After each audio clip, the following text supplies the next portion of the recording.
നമസ്കാരം പ്രിയ പ്രേക്ഷകർക്ക് ടാക്ടിക്സിലേക്ക് സ്വാഗതം.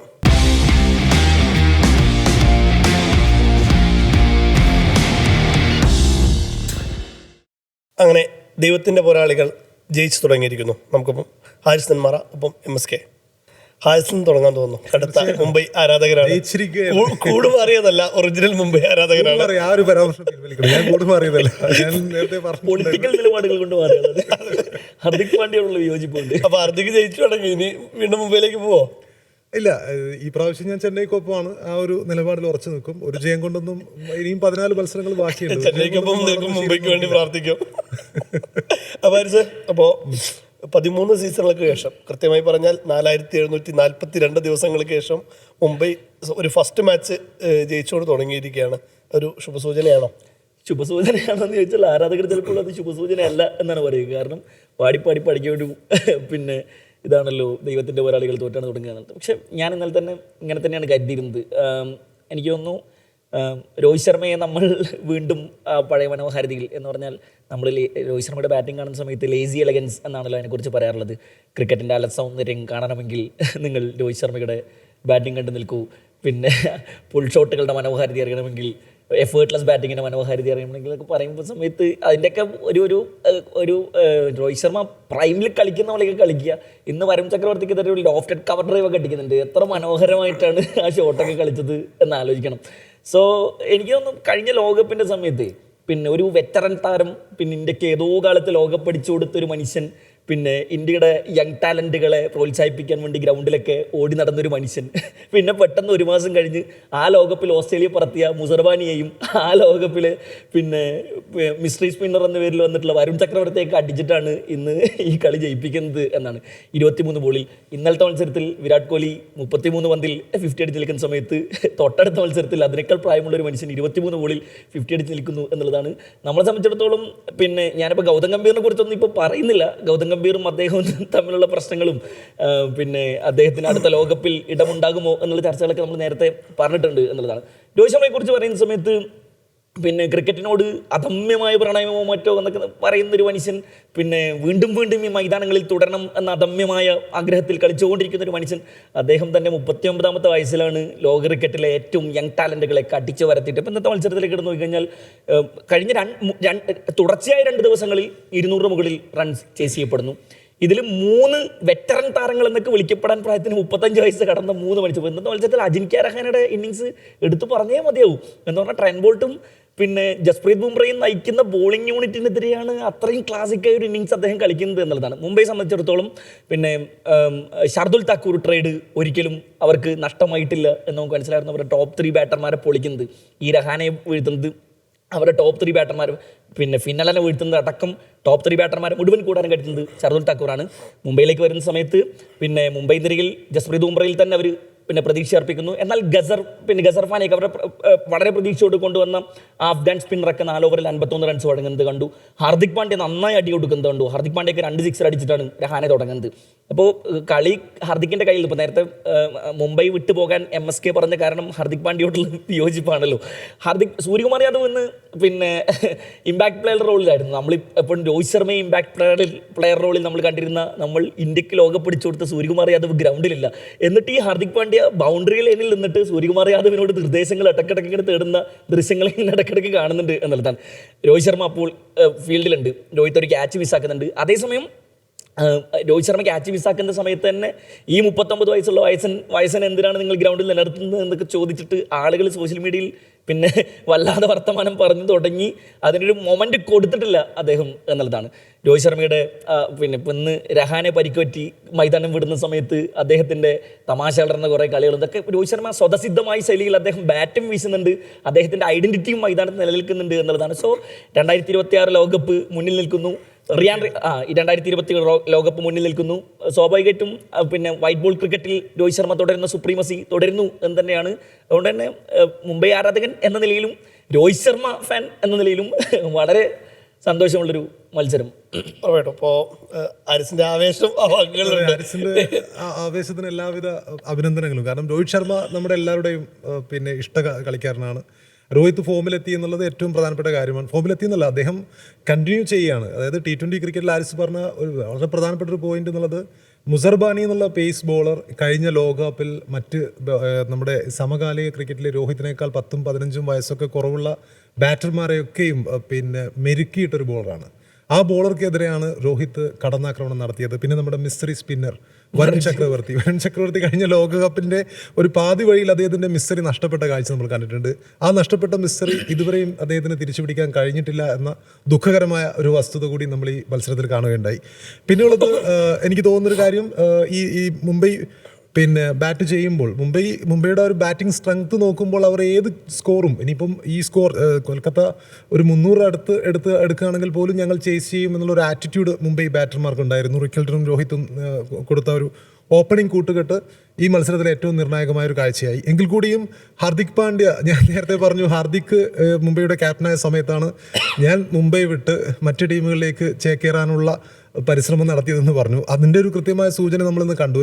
ഒരു കഴിഞ്ഞ പ്രാവശ്യം രോഹിത് കൃത്യമായിട്ടും ഇമ്പാക്ട് പ്ലെയറായിട്ട് മുൻ ക്യാപ്റ്റനായ ഹാർദിക് പാണ്ഡ്യ മുൻ ക്യാപ്റ്റനായ രോഹിത് ശർമ്മയെ ഒരു ഇമ്പാക്ട് പ്ലെയറായിട്ട് നാണം കെടുത്തി നിൽക്കുന്ന ഒരു കാഴ്ച നമ്മൾ കണ്ടു. അതായത് ഇന്ത്യക്ക് T20 ലോകകപ്പ് നേടിക്കൊടുത്ത 2024 ശേഷമുള്ള 2025 സീസൺ ഇന്ത്യക്ക് ലോകകപ്പ് നേടിക്കൊടുത്ത ഒരു ക്യാപ്റ്റൻ അവിടെ ഉള്ള സമയത്ത് ആ ക്യാപ്റ്റനെ നിങ്ങൾ ബാറ്റ് മാത്രം ചെയ്താൽ മതി, ഫീൽഡിൽ ഇറങ്ങണ്ട, നിങ്ങളുടെ നിർദ്ദേശമൊന്നും ഞങ്ങൾക്ക് ആവശ്യമില്ല എന്ന രീതിയിൽ മാറ്റി നിർത്തിയൊരു കാഴ്ച കണ്ടു. അപ്പം ഈ വർഷം നോക്കുമ്പോൾ 2026 ഈ വർഷം 2 മാസം അല്ലെങ്കിൽ 1 മാസം മുമ്പ് നമുക്ക് T20 ലോകകപ്പ് നേടിക്കൊടുത്ത സൂര്യകുമാർ യാദവ് എന്ന ക്യാപ്റ്റനെ അദ്ദേഹം ഇമ്പാക്റ്റ് ആക്കുകയാണ്. അതായത് മുംബൈയിൽ ഒരിക്കലും മുൻ ക്യാപ്റ്റന്മാർ അല്ലെങ്കിൽ ഇന്ത്യക്ക് ലോകകപ്പ് നേടിക്കൊടുത്ത ക്യാപ്റ്റന്മാർ ഇമ്പാക്ട് പ്ലെയറായി മാറാനാണ് അവരുടെ ദുരവസ്ഥ എന്നുള്ളത് തീർച്ചയായിട്ടും സങ്കടമുള്ള ഒരു കാര്യമാണ്. പിന്നെയുള്ളത്, തുടക്കത്തിൽ തന്നെ ഈ ടോസിൻ്റെ സമയത്ത് വലിയൊരു വിവാദം ഉണ്ടായിരുന്നു. അത് ശ്രദ്ധിച്ചോന്നറിയില്ല. ടോസിൻ്റെ സമയത്ത് നമ്മൾ പലപ്പോഴും ഈ ടോസിൻ്റെ ഈ കോയിൻ വരുന്നത് പോലും ഒരു കാറിൻ്റെ ഒരു ഇതിലൊക്കെയാണ് വരുന്നത്. റോബോട്ടും ഒരു കാറൊക്കെ ആയിട്ട് വരുന്നു, അത്രയും ഗ്രാൻഡായിട്ട് വരുന്നു. ടോസ് ഹാർദിക് പാണ്ഡ്യ ടോസ് ഇടുന്നു, അദ്ദേഹത്തിൻ്റെ ആ ഒരു സ്റ്റൈലിൽ ടോസ് ഇടുന്നു. ടോസ് വിടുന്ന സമയത്ത് ടൈൽ എന്ന് പറയുന്നു. പക്ഷേ നമ്മൾ കഴിഞ്ഞ ലോകകപ്പിൽ കണ്ടിട്ടുണ്ട്, ഈ ടോസ് കറങ്ങി വരുന്ന സമയത്ത് ഹെഡാണോ ടൈലാണോ എന്നുള്ളത് കൃത്യമായിട്ടും ക്യാമറയിൽ ദൃശ്യമാണ്. ഇവിടെ ഒരു കൺഫ്യൂഷൻ അവിടെ കൃത്യമായിട്ട് നടന്നു. രവിശാസ്ത്രിയാണ് അവിടെ ഉണ്ടായിരുന്നത്. ആർക്കാണ് ടോസ് കിട്ടിയത് എന്നുള്ളൊരു കൺഫ്യൂഷൻ അവിടെ നടന്നു എന്ന തരത്തിലുള്ള ചർച്ചകൾ ഇപ്പോൾ സോഷ്യൽ മീഡിയയിൽ വ്യാപകമാണ്. എങ്ങനെയാണ് ആ ടോസ്, അതായത് ടൈൽ എന്ന് പറയുന്നു, പിന്നെ ആരോ ഒഫീഷ്യൽ എടുത്തിട്ട് ഹെഡ് എന്ന് പറയുന്നു. അവിടെ കൃത്യമായിട്ടൊരു ക്യാമറ വിഷ്വൽ ഇല്ല. അവിടെ അതായത് ഇത്രയും ഗംഭീരമായിട്ടൊരു ടോസിൻ്റെ സിരമണി, ഒരു കാറിലൊക്കെ വന്ന് ടോസിൻ്റെ കോയിനൊക്കെ വരുന്നു, റോബോട്ടൊക്കെ വരുന്നു. IPL ആണ്, ഏറ്റവും പണാധിപത്യമുള്ളൊരു ലീഗാണ്. അവിടെ ആർക്കാണ് ടോസ് കിട്ടിയത് എന്നുള്ളൊരു ആംഗിൾ അവിടെ ഇല്ല. അത് മുംബൈക്ക് കൃത്യമായിട്ട്, അതായത് ടോസ് വന്നതിന് ശേഷം മുംബൈ 1-2 ആ ലൈനിൽ മുംബൈക്ക് ടോസ് കിട്ടി എന്ന രീതിയിൽ പെട്ടെന്ന് കാര്യങ്ങൾ അവിടെ വരുന്നു. അവിടെ ഒരു കൃത്യമായിട്ടും അതൊരു സുതാര്യത അവിടെ ഉണ്ടായിരുന്നു എന്നുള്ളതൊരു സംശയമാണ്. പിന്നുള്ളത്, ഹാർദിക്കിൻ്റെ ക്യാപ്റ്റൻസിയും നമുക്ക് എടുത്ത് പറയേണ്ടിയിരിക്കുന്നു. നല്ല ക്യാപ്റ്റൻസി എന്നല്ല ഞാൻ പറയുന്നത്. ഈ പവർ പ്ലേയിൽ നമ്മൾ കണ്ടിട്ടുണ്ട്, മുംബൈയിലെ ഏറ്റവും മികച്ച പവർ പ്ലേ ബോളർ ട്രെന്റ് ബോൾട്ടും ബുംറയും ഒക്കെ തന്നെയാണ്. ട്രെന്റ് ബോൾട്ട് ഫസ്റ്റ് ഓവർ എറിഞ്ഞു. ആ ഓവറിൽ ഒരു 10 റൺസ് അങ്ങനെയാണ് വന്നിട്ടുള്ളത്. സെക്കൻഡ് ഓവർ മറ്റൊരു ബോളർ എറിയുന്നു. അതിനുശേഷം സെക്കൻഡ് ഓവർ ഹാർദിക് എറിയുന്നു. പിന്നെ മൂന്നാമത്തെ ഓവർ ഗസൻഫർ എറിയുന്നു. പിന്നെയുള്ളത് ട്രെന്റ് ബോൾട്ടിന് അധികം റൺസ് ഒന്നും കിട്ടിയിട്ടില്ല. 4ാമത്തെ ഓവർ വീണ്ടും ഹാർദിക് എറിയാണ്. ആ ഓവർ 26 റൺസാണ് പോയത്. അതെ, ആ ഒരു ഓവറിൽ ഹാർദിക്കിന് ആ ഓവറിൽ എറിയേണ്ട കാര്യം തന്നെ ഉണ്ടായിരുന്നില്ല. അവിടെ ബാറ്റ്സ്മാർ സെറ്റായി നിൽക്കുന്ന സമയത്ത് പിന്നെ 5ാമത്തെ ഓവറാണ് ബുംറയ്ക്ക് കൊടുക്കുന്നത്. പവർ പ്ലേയിൽ 5 ബോളർമാർ ബോൾ എടുത്തു. അതെ, അതായത് അവിടെ ഈ പക്ഷേ ഒന്ന് ആലോചിച്ച് നോക്കൂ, അവിടെ കൃത്യമായിട്ടും കഴിഞ്ഞ വർഷങ്ങളിലെല്ലാം കൃത്യമായിട്ട് പവർ പ്ലേയിൽ ഏറ്റവും കൂടുതൽ വിക്കറ്റ് നേടിയ ട്രെന്റ് ബോൾട്ട് അവിടെ ഉണ്ടായിരിക്കെ ഹാർദിക് ക്യാപ്റ്റൻസിയുടെ ആ ഒരു അധികാരം ഉപയോഗിച്ച് പവർ പ്ലേയിൽ 2 ഓവർ എറിയാണ്. ആ 2 ഓവറിൽ അദ്ദേഹത്തിന് ഏതാണ്ട് 40 റൺസാണ് വഴങ്ങിയിരിക്കുന്നത്. ഫിൻ അലനും അജിങ്ക്യ രഹാനെയും തകർത്തടിച്ച് നിൽക്കുന്നൊരു അവർക്ക് കൃത്യമായ മൊമെന്റം ലഭിച്ചു. അത് അവർ മുംബൈ ബാറ്റിങ്ങിൽ കസറിയില്ലായിരുന്നെങ്കിൽ, ബാറ്റിങ്ങിൽ രോഹിത്തിൻ്റെയും റിക്കിൾട്ടൻ്റെയും ആ ഒരു ഇന്നിങ്സുകൾ ഉണ്ടായിരുന്നില്ലെങ്കിൽ തീർച്ചയായിട്ടും ഈ ഒരു പവർ പ്ലേയിൽ ഹാർദിക് പാണ്ഡ്യ എടുത്ത് എറിഞ്ഞ ഈ 2 ഓവറുകൾക്ക് വലിയ വില നൽകേണ്ടി വരുമായിരുന്നു. പക്ഷേ മുംബൈ ചാമ്പ്യൻസ് ആണ്. അവർ കൃത്യമായിട്ടും ഈ കളിയിലേക്ക് തിരിച്ചു വന്നു. പിന്നെയുള്ളത് അജിങ്ക്യ രഹാനെ കൂടി എടുത്ത് പറയണം. നമുക്കറിയാം, അജിങ്ക്യ രഹാനെ വർഷങ്ങളോളം രാജസ്ഥാൻ റോയൽസിന് വേണ്ടി കളിച്ചൊരു കളിക്കാരനാണ്. ആ സമയത്ത് അദ്ദേഹത്തിൻ്റെ ബാറ്റിംഗ് ശൈലി എന്നുള്ളത് 30 ബോൾ 40 റൺസ് അല്ലെങ്കിൽ 30 ബോൾ 45 റൺസ് എന്ന രീതിയിലായിരുന്നു. പിന്നീട് അദ്ദേഹം 2018-19 സീസണിൽ ചെന്നൈയിലേക്ക് പോകുന്നു. സോറി 2010 അതിനുശേഷം 2020 ശേഷം ചെന്നൈയിലേക്ക് പോകുന്നു. ചെന്നൈയിൽ നിന്നും പോയി വന്ന നമ്മുടെ അജിങ്ക്യ രഹാന വേറൊരു അജിങ്ക്യ രഹാനയാണ്. 2.0 എന്ന വേർഷൻ എന്നുള്ള കഴിഞ്ഞ സീസണിൽ പിന്നെ അൺസോൾഡ് ലിസ്റ്റിൽ പെട്ടിട്ട് പിന്നെ തേർഡ് റൗണ്ടിൽ വിളിച്ചെടുത്തിട്ട് പിന്നെ ക്യാപ്റ്റൻസിയിലേക്ക് വന്നതിന് ശേഷം പിന്നെ അദ്ദേഹത്തിന്റെ വേറെ വേർഷനാണ് നമ്മൾ കാണുന്നത്. വേറെ പക്ഷേ ശരിക്കും ചെന്നൈയിലുള്ള സമയത്തെ അദ്ദേഹം ഈ ഒരു വേർഷൻ പ്രകടമാക്കിയിട്ടുണ്ട്. ചെന്നൈക്ക് വേണ്ടിയിട്ടുള്ള ആ ഒരു അദ്ദേഹത്തിന്റെ വൺ ഡൗൺ പൊസിഷൻ അദ്ദേഹം വളരെ കൂളായിട്ട് ഇതേപോലത്തെ ഇന്നിങ്സുകൾ കളിച്ചിട്ടുണ്ട്. അതിനു മുമ്പ് 2020 മുമ്പ് അദ്ദേഹത്തിൽ നിന്നും ഇത്ര വലിയ ഇന്നിങ്സുകളൊന്നും നമ്മളാരും കണ്ടിട്ടില്ല. ഒരു 30 ബോൾ 45 റൺസ് എന്നുള്ള ഇന്നിങ്സിലാണ്. പക്ഷേ ചെന്നൈയിൽ പോയി വന്ന അജിങ്ക്യ രഹാന വേറൊരു ബീസ്റ്റ് മോഡിലാണ് കളിക്കുന്നത്. കഴിഞ്ഞ പ്രാവശ്യം വളരെ പിന്നെ അവസാന നിമിഷം ടീമിലെത്തി ക്യാപ്റ്റനായി. ഈ പ്രാവശ്യം അദ്ദേഹത്തിന് ക്യാപ്റ്റൻസി കിട്ടുമോ ഇല്ലയോ എന്നുള്ള സംശയങ്ങളുണ്ടായിരുന്നു. പക്ഷേ ഈ പ്രാവശ്യം അദ്ദേഹം ക്യാപ്റ്റൻ ആയി നിലനിർത്തപ്പെട്ടു. കൃത്യമായിട്ടും അവരുടെ ഓപ്പണിംഗ് നിലയിൽ അദ്ദേഹത്തിൻ്റെ ക്ലാസ് പെർഫോമൻസ് അദ്ദേഹം കാഴ്ചവെച്ചു. തീർച്ചയായിട്ടും അതും ഒരു അഭിനന്ദനാർഹമായിട്ടുള്ള കാര്യമാണ്. കൊൽക്കത്തക്ക് തിരിച്ചു വരാവുന്ന കാര്യം തന്നെയാണ്. കാരണം കൊൽക്കത്തയെ സംബന്ധിച്ചിടത്തോളം ഹർഷിത് റാണയില്ല, അവർക്ക് ബോളേഴ്സ് ആരുമില്ല. അവർക്ക് ഹർഷിത് റാണയില്ല, മദീഷ പതിരാണയില്ല, മുസ്താഫിസുർ റഹ്മാനെ ഈ ടൂർണമെന്റ് തുടങ്ങുന്നതിന് മുമ്പ് നഷ്ടപ്പെട്ടു. അതേസമയം തന്നെ അവർ 10-26 കോടി കൊടുത്തെടുത്ത ക്യാമറൂണിൽ നിന്ന് ബോൾ അതാണൊരു കാര്യം. 25 കോടി 26 കോടി കൊടുത്തിട്ടുള്ള അദ്ദേഹത്തിന് പിന്നെ അദ്ദേഹം ആ പൈസക്ക് പിന്നെ ഉപകാരപ്പെടുമോ എന്നുള്ള ചോദ്യം നേരത്തെ തന്നെ ഉണ്ടായിരുന്നു. പക്ഷേ പകുതി പണം ചെലവഴിച്ചത് മാത്രമല്ല ഓസ്ട്രേലിയ കഴിഞ്ഞ ലോകകപ്പിലും വലിയൊരു പരാജയമായിരുന്നു കാമറൂൺ. കൊൽക്കത്ത എല്ലാ ഓപ്ഷനിലും ഒരുപാട് പൈസ കൊടുത്ത പ്ലേയേഴ്സിനെ അങ്ങനെ എടുക്കും. കൊൽക്കത്തയെ സംബന്ധിച്ചിടത്തോളം ബോളേഴ്സ് ഇല്ല എന്നുള്ളത് ഈ മത്സരത്തിൽ വളരെ നിർണായകമായി. കാരണം ഏറ്റവും പ്രധാനപ്പെട്ട 3 ബോളേഴ്സ് ഓൾറെഡി ഇല്ലാത്തൊരവസ്ഥയാണ്. എറിഞ്ഞ എല്ലാ ബോളർമാരും 10 മുകളിൽ എക്കോണമിയിലാണ് വന്നിട്ടുള്ളത്. കാർത്തിക് ത്യാഗിയൊക്കെ അദ്ദേഹത്തിന്റെ ആക്ഷൻ നമുക്കറിയാം. ഇതിനു മുമ്പ് ഈ ഒരു ആക്ഷൻ ആയിരുന്നില്ല. പക്ഷേ ഈ ടൂർണമെന്റിലേക്ക് വരുമ്പോൾ അദ്ദേഹം ആക്ഷനിൽ പോലും ചേഞ്ച് വരുത്തിയിട്ടാണ്. ഇതിലെന്താണെന്ന് വെച്ചാൽ ഈ മുസർബാനി ഈ മുംബൈ ബാറ്റർമാർ പേസ് യൂസ് ചെയ്ത് അടിക്കും എന്നറിഞ്ഞിട്ട് രോഹിത് ശർമ്മ 6 അടിച്ച ഒരു ഓവറിൽ പിന്നെ മുസർബാനി 97 100 താഴെയൊക്കെ പല സ്പിന്നർമാർ പോലെ 97 പറയുന്നുണ്ടായിരുന്നു. കുംബ്ലെ ഇതിനേക്കാളും സ്പീഡിൽ എറിയുന്ന പറയുന്നുണ്ടായിരുന്നു. ഒന്ന് കഴിഞ്ഞ മത്സരത്തിൽ സൺറൈസേഴ്സിനും ഈ മത്സരത്തിൽ കൊൽക്കത്തയ്ക്കും പറ്റിയത് ബോളർമാരുടെ ഒരു പ്രശ്നം തന്നെയായിരുന്നു. മാത്രമല്ല ഇന്നൊരു 30 റൺസോളം ഷോട്ടും ആയിരുന്നു കൊൽക്കത്ത എന്നുള്ളതാണ്. കാരണം ഇപ്പോൾ രഹാനയുടെ ഇന്നിങ്സിനെ പറഞ്ഞു ക്ലാസ് ഇന്നിങ്സ് തന്നെയായിരുന്നു. പക്ഷേ അദ്ദേഹം പവർ പ്ലേക്ക് ശേഷം രഹാനയ്ക്കുള്ള ഏറ്റവും വലിയ ഒരു പോരായ്മയായിട്ട് എല്ലാവരും പറയുന്നത് പവർ പ്ലേക്ക് ശേഷം ഇന്നിങ്സ് വളരെ അങ്ങ് സ്ലോ ആക്കുന്ന ഒരു കാഴ്ചയുണ്ട്. പവർ പ്ലേയിൽ അദ്ദേഹം ആ ഗ്യാപ്പ് കൃത്യമായിട്ട് മുതലാക്കും. പവർ പ്ലേ ശേഷം വളരെ സ്ലോ ആയിട്ടാണ് അദ്ദേഹം കളിക്കുന്നത്. പവർ പ്ലേയിലുള്ള 19 ബോളിൽ 22 റൺസ് മാത്രമാണ് അദ്ദേഹം നേടുന്നത്. പിന്നീട് 19 ബോളിൽ 22 റൺസ് മാത്രമാണ് അദ്ദേഹം പവർ പ്ലേ കേസ് എടുക്കുന്നത്. അത് ഇന്നിങ്സ് സ്ലോ ആക്കിയുള്ള കാര്യം തർക്കമില്ല. പക്ഷേ അതിനുശേഷമാണ് ഈ ബുംറ അടക്കമുള്ള ട്രെന്റ് ബോൾട്ടുള്ള ഹർദിക്കുള്ള നല്ല ബോളർമാരുള്ള ഒരു ടീമിനെതിരെ ആ ഒരു രീതിയിൽ കളിക്കാൻ കഴിയില്ല. എന്നാൽ പോലും നല്ല ഇന്നിങ്സ് തന്നെയാണ്.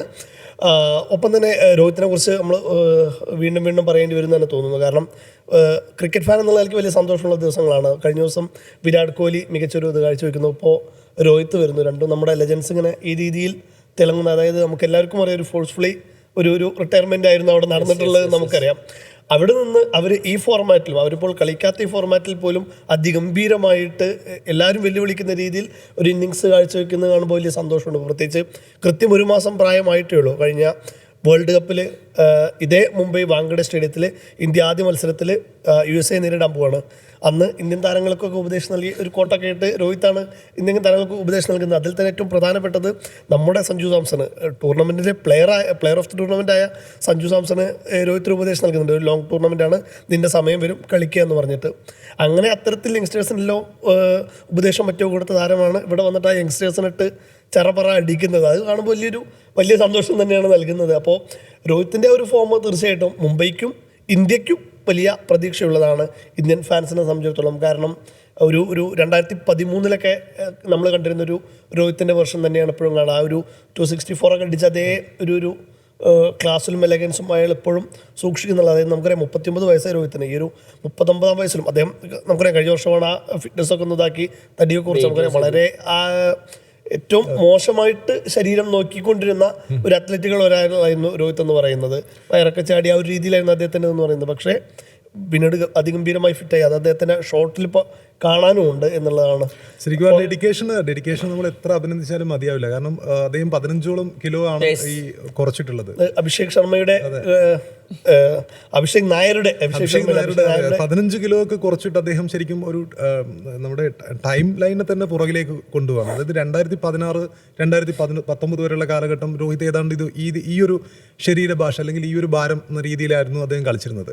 ശരിക്കും അദ്ദേഹം നമ്മുടെ ഈ ക്ലോക്കിനെ പുറകിലേക്ക് വലിച്ചുകൊണ്ട് പോകുന്ന ഒരു പെർഫോമൻസ് ആണ്. ഒരു 10 വർഷം മുമ്പിലേക്കുള്ള ആ ഒരു അതേ ഫിറ്റ്നസ് അദ്ദേഹം നിലനിർത്തുന്നു. ഈ വർഷം തുടക്കത്തിൽ അടുത്ത ലോകകപ്പ് എനിക്ക് കളിക്കണം എന്നുള്ള അതേ ആറ്റിറ്റ്യൂഡോട് കളിക്കുന്നു. മാത്രമല്ല അദ്ദേഹം നമുക്കറിയാം ഈ പിന്നെ T20 പിന്നെ IPL എന്ന് പറയുമ്പോൾ അദ്ദേഹത്തിൻ്റെ ബാറ്റിംഗ് ശൈലി എങ്ങനെയായിരിക്കും എന്നുള്ള ഒരു ചോദ്യങ്ങളൊക്കെ ഉണ്ടായിരുന്നു. പക്ഷേ അദ്ദേഹം എങ്ങനെയായിരുന്നു ഈ കഴിഞ്ഞ 2023 കാലഘട്ടത്തിൽ അദ്ദേഹം ക്യാപ്റ്റനായിരുന്ന സമയത്ത് കളിച്ചിരുന്നത്, അതേ ലൈനിൽ തന്നെ അഗ്രസീവ് ഷോട്ടുകൾ പിന്നെ ഉതിർക്കുന്നതിൽ യാതൊരു അമാന്തവും കാണിക്കുന്നില്ല. കൃത്യമായിട്ട് ഓപ്പണിംഗ് റോൾ പിന്നെ വഹിക്കുന്നു. അപ്പോൾ രോഹിത് എന്നുള്ളത് ഇപ്പം കഴിഞ്ഞ ദിവസം തന്നെ വിരാട് കോഹ്ലി നന്നായിട്ട് കളിച്ച സമയത്ത് മുൻ നായകന്മാരടക്കം മുൻ കളിക്കാരടക്കം അദ്ദേഹം ടെസ്റ്റ് ടീമിലേക്ക് തിരിച്ചു വരണം, അദ്ദേഹമാണ് ഇന്ത്യയിലെ ഏറ്റവും സക്സസ്ഫുൾ ക്യാപ്റ്റനായിട്ട് തന്നെ തിരിച്ചു വരണം എന്നുള്ള ആവശ്യങ്ങളൊക്കെ ഉന്നയിച്ചുകൊണ്ട് അശ്വിനെ പോലുള്ള മുൻ കളിക്കാർ അല്ലെങ്കിൽ ശ്രീകാന്തിനെ പോലുള്ള ആൾക്കാരൊക്കെ രംഗത്ത് വന്നിരുന്നു. അപ്പോൾ രോഹിത് ശർമ്മ ഇപ്പോഴും ബോർഡർ ഗവാസ്കർ ട്രോഫിയിലൊക്കെ പരാജയപ്പെട്ട സമയത്ത് എനിക്ക് പോകാനും പറഞ്ഞത് സോ ഇവരെ ഒന്നും നമ്പരുത് എന്നുള്ളതാണ്. അല്ല പക്ഷേ ഈ ഒരു സിറ്റുവേഷനിൽ നോക്കുമ്പോൾ ഇവർ തിരിച്ചു വരും എന്നുള്ള എന്തായാലും അവർ തിരിച്ചു വരാനൊന്നും പോകുന്നില്ല. പക്ഷേ മറ്റവരെ കൊണ്ട് ഇതേ പറഞ്ഞ ആൾക്കാരെ ഇങ്ങനെ പറയിപ്പിച്ചു ഇരിക്കുന്നു അവരുടെ ഒരു മഹത്വം. ഇതിൽ മറ്റേ ഈ മുംബൈ RCB പോലുള്ള ടീമുകളിലേക്ക് ഈ ഭയങ്കര പ്രതിഭാധാരാളിത്തമുണ്ട്. ഉദാഹരണത്തിന് ഇപ്പം ഡീകോക്കിനെ കൊണ്ടുവന്നിട്ടുണ്ട്. റിക്കിൾട്ടൺ ഈ കളി കളിച്ച് കഴിഞ്ഞാൽ ഡീകോക്കിനെ അവിടെ കൊണ്ട് പ്ലേസ് ചെയ്യുന്ന എന്നൊരു സംഗതി ഉണ്ടല്ലോ. അത് പല ആളുകളും ഇപ്പൊ ബിൽ ജാക്സൺ ഇറങ്ങിയിട്ടില്ല, കോർബിൻ ബോഷ് ഇറങ്ങിയിട്ടില്ല, പല ആളുകളും മാൻ ഓഫ് ദ ടൂർണമെന്റിന് പ്ലെയർ ഓഫ് ദ ടൂർണമെന്റ് ഏറ്റവും മാൻ ഓഫ് ദ മാച്ച് ഉണ്ടായിരുന്നു മനുഷ്യൻ കഴിഞ്ഞ T20 ലോകകപ്പിൽ. അങ്ങനെ ഒരു മനുഷ്യനെ ഇവർ എവിടെ കൊണ്ട് പ്ലേസ് ചെയ്യും എന്ന സംശയം ഉണ്ടെങ്കിൽ ആ ടീമിലെ പ്രതിഭാധാരാളിത്തം അങ്ങനെ നൽകണം. ഇനി RCB കാര്യം ആലോചിച്ച് നോക്ക്. ഹേസൽവുഡ് വരുമ്പോൾ ജേക്കബ് ഡഫിയെ മാറ്റി നിർത്തേണ്ടി വരും. ദേവദത്ത് പടിക്കൽ ഇമാതിരി കളി കളിച്ച് കഴിഞ്ഞാൽ ഇവർ വെങ്കടേഷ് അയ്യർ എന്ത് ചെയ്യും എന്നുള്ളതാണ്. സോ ചില ടീമുകളിൽ ഭയങ്കര പ്രതിഭാധാരാളിത്തമാണെങ്കിൽ കളിപ്പിച്ചിട്ടില്ല. ഈ രണ്ട് ടീമുകളിലും ഇന്നലെ കളിച്ച 2 ടീമുകളിലും ബോളിംഗ് ഭയങ്കര പ്രതിസന്ധിയായി നടക്കുന്നുണ്ട്, കൊൽക്കത്തയിലും സൺറൈസേഴ്സ് ഹൈദരാബാദിലും. എന്നാൽ ഇപ്പുറത്ത് ആൾ ഓവർ ആയതിന്റെ പ്രശ്നമാണ് പ്രതിഭാധാരാളിത്തം. കോർബിൻ ബോഷും ഈ മുംബൈയുടെ കൂടെ അതാണ് ദീപക് ചഹാർ, അങ്ങനെയുള്ള ഒരുപാട് വിൽ ജാക്സ് വലിയ പ്രമുഖരാണ്. അതായത് ഏത് ടീമിലും മറ്റേതെങ്കിലും ടീമിലാണെങ്കിൽ അവരൊക്കെ ഈസിലി പ്ലേയിങ് ഒരു 2.5 മാസം നീണ്ടുനിൽക്കുന്ന ഒരു ലോങ് ടൂർണമെന്റ് ആണ്. എന്തായാലും ഇഞ്ചുറി, ഫോം ഔട്ട് ഉൾപ്പെടെയുള്ള ഒരുപാട് കാര്യങ്ങൾ ഇതിനകത്ത് വരാനുണ്ട്. അപ്പോൾ സ്വാഭാവികമായിട്ടും ഒരു എന്തായാലും കിട്ടും. ഇതിൽ പിന്നെ വളരെ കൗതുകം നിറഞ്ഞൊരു കാര്യം കൂടി ഉണ്ടായിരുന്നു. മനീഷ് പാണ്ഡെ ഫീൽഡ് ചെയ്യാൻ ഇറങ്ങിയപ്പോൾ 18, അതായത് നമ്മൾ രോഹിത് ശർമ്മയും വിരാട് കോഹ്ലിയും പറയുന്നത് പോലെ തന്നെ എടുത്തു പറയേണ്ട ഒരു പേരാണ്, ധോണിയും പറയേണ്ടത് പോലെ തന്നെ എടുത്തു പറയേണ്ട ഒരു പേരാണ്. അതെ, 19 സീസണിലും കളിക്കുന്ന 4ാമത്തെ മാത്രം പ്ലെയറാണ്. 2008 അദ്ദേഹത്തിന്റെ IPL പിന്നെ സെഞ്ചുറി ഉണ്ടായിരുന്നു. അതായത് 2008-09 സീസണിൽ ആ സെഞ്ചുറിയോടുകൂടിയാണ് ഒരു ഇന്ത്യൻ IPL നേടുന്ന ആദ്യത്തെ സെഞ്ചുറി ആയിരുന്നു മനീഷ് പാണ്ഡെ അന്ന് നേടിയത്. ഇതിൽ മറ്റേ രോഹിത് ഒരുപാട് റെക്കോർഡുകൾ ഈ മത്സരത്തിൽ പറഞ്ഞിട്ടുണ്ട്. അജിൻക്യ രഹാനെ കൊൽക്കത്തക്കെതിരെ മുംബൈക്കെതിരെ ഏറ്റവും പിന്നെ ഒരു കൊൽക്കത്ത നായകന്റെ ഏറ്റവും ഹൈ സ്കോർ എന്നാണ് പറഞ്ഞത്. 550 സിക്സറുകൾ രോഹിത് ശർമ്മ അടിച്ചു. അതുപോലെ തന്നെ അദ്ദേഹത്തിന്റെ 50 മുകളിൽ 50+ സ്കോറുകൾ രോഹിത് ശർമ്മ ആ നാഴികക്കല്ലിൽ ഇന്നത്തെ മത്സരത്തിൽ തൊടുന്നു. പല നാഴികക്കല്ലും അതായത് ഇത് മുംബൈ ആദ്യമായിട്ടാണ് 220+ ചേസ് ചെയ്ത് ജയിക്കുന്നത്.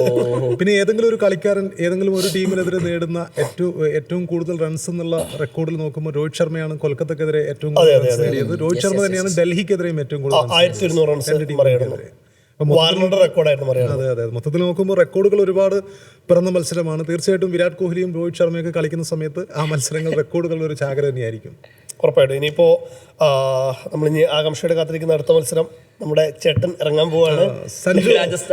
Rajasthan versus CSK MSK. Video വന്നിട്ടുണ്ട് മലയാളത്തിൽ. മലയാളി ആരാധകരെ ലാസ്റ്റ് മൊമെന്റിൽ കൂടെ നിർത്താനുള്ള ചേട്ടന്റെ ലാസ്റ്റ് വീഡിയോ ഇറങ്ങിയിട്ടുണ്ട്. അല്ല, സഞ്ജു ഇറങ്ങുന്ന സമയത്ത് സഞ്ജു പിന്നെ എനിക്കൊന്ന് ഈ IPL എല്ലാവരും ഉറ്റുനോക്കുന്ന ഒരു പ്ലെയർ സഞ്ജു തന്നെയായിരിക്കും. കാരണം സഞ്ജു ലോകകപ്പിൽ കാഴ്ചവെച്ച പ്രകടനം നമ്മൾ കണ്ടിട്ടുണ്ട്. അതായത് പകരക്കാരൻ അല്ലെങ്കിൽ ടീമിൽ പോലും അവസരമില്ല എന്ന് കരുതിയിടത്ത് നിന്നും ആ ടൂർണമെൻറ്റിൽ കളിച്ച് കേവലം 4-5 മത്സരങ്ങൾ കൊണ്ട് ടൂർണമെൻറ്റിലെ പ്ലെയർ ഓഫ് ദ സീരീസായി ഇങ്ങനെ തിളങ്ങി നിൽക്കുന്ന സഞ്ജു രാജസ്ഥാൻ വിട്ട് വർഷങ്ങളുടെ ഇടവേളയ്ക്ക് ശേഷം ചെന്നൈയിലേക്ക് എത്തുന്നു. ചെന്നൈയിൽ അദ്ദേഹം കഴിഞ്ഞ ദിവസം ഋതുരാജിൻ്റെ ഒരു ഇൻ്റർവ്യൂ ഉണ്ടായിരുന്നു. ഋതുരാജ് പിന്നെ ക്യാപ്റ്റൻസി മോഹിച്ചാണോ എന്ന് പറയുമ്പോൾ ക്യാപ്റ്റൻസി മോഹിച്ചല്ല, എനിക്കൊരു കളിക്കാരനായാൽ മതി, ഇനി അഥവാ ഈ ഭാവിയിൽ എന്ത് സംഭവിക്കുമെന്ന് എനിക്കറിയില്ല എന്ന് ഋതുരാജിനോട് പറഞ്ഞു എന്ന തരത്തിൽ ഋതുരാജ് പറയുന്നൊരു ഇതുണ്ടായിരുന്നു. അപ്പം സഞ്ജു എന്നുള്ളത് ഇപ്പം ധോണി രണ്ടാഴ്ച ക്യാപ്റ്റൻസി ഭാരമില്ലാതെ കളിക്കുന്നതന്നെ നല്ലത്. അതായിരിക്കും ബെറ്റർ. പിന്നെ മാത്രമല്ല ധോണി അടുത്ത രണ്ടാഴ്ചത്തേക്ക് കളിക്കാൻ ഉണ്ടാവില്ല എന്നുള്ള ഒരു ഇത് വരുമ്പോൾ ചെന്നൈയുടെ ബ്രെവിസിനും പരിക്കാണെന്ന് കേൾക്കുന്നുണ്ട്. ചെന്നൈയുടെ എല്ലാവരും ഉറ്റുനോക്കുന്നത് ധോണി ഇല്ലാത്തപ്പോൾ തന്നെ സഞ്ജു തന്നെയായിരിക്കും. സഞ്ജുവിൻ്റെ അരങ്ങേറ്റം എങ്ങനെയായിരിക്കും എന്നുള്ളതായിരിക്കും ഏറ്റവും പ്രധാനം. സഞ്ജു തിളങ്ങുമെന്ന് തന്നെയുള്ള ഒരു പ്രതീക്ഷ നമുക്കുണ്ട്.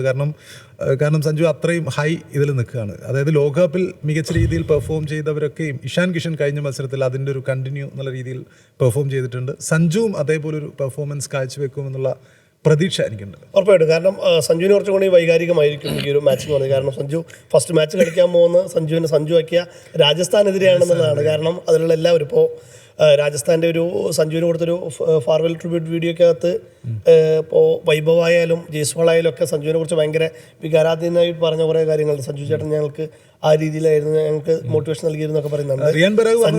സ്വന്തം പിള്ളേർക്കെതിരെ സഞ്ജു വീണ്ടും കളിക്കാൻ ഇറങ്ങുന്ന ഒരു മൊമെന്റ് ഒരു വേറെ തന്നെ ആയിരിക്കും. റിയാൻ പരാഗ് പറഞ്ഞൊരു കാര്യം എന്ന് വെച്ചാൽ സഞ്ജു എന്നുള്ളത് പിന്നെ ഒരിക്കലും റീപ്ലേസ് ചെയ്യാൻ പറ്റാത്തൊരു കളിക്കാരനാണ്. സഞ്ജുവിൻ്റെ പൊസിഷനിൽ നമുക്ക് വേറെ ആരെങ്കിലും അവസരം കൊടുക്കാം, ക്ലിക്കാവോ എന്ന് നോക്കാം, പക്ഷെ സഞ്ജുവിനെ റീപ്ലേസ് ചെയ്യാൻ പറ്റില്ല എന്ന് റിയാൻ പരാഗ് അടക്കം പറഞ്ഞൊരു സിറ്റുവേഷൻ ആണ്.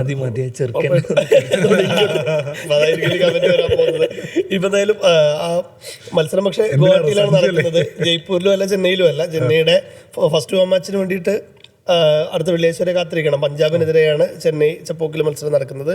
ഈ മത്സരം നടക്കുന്നത് ഗുവാഹട്ടിയിലാണ്, ന്യൂട്രൽ വെന്യൂ എന്നുള്ള നിലയ്ക്ക്. അപ്പോൾ എന്തായിരിക്കും ഹരിസ്?